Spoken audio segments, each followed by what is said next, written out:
और एक नमरूद पैदा हुआ। तो আমি নিঃস্বামী, দেবার কিছু নাই, আছে শুধু ভালোবাসা, দিয়ে গেলাম তাই। আমরা অবশ্যই জননেত্রী শেখ হাসিনাকে আমরা এই বাংলার মাটিতে এবার এক দফা শেখ হাসিনাকে কবরস্থানে পাঠাতে হবে।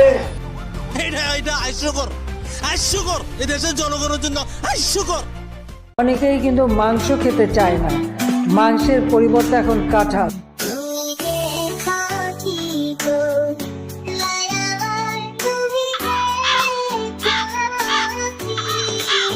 সালাম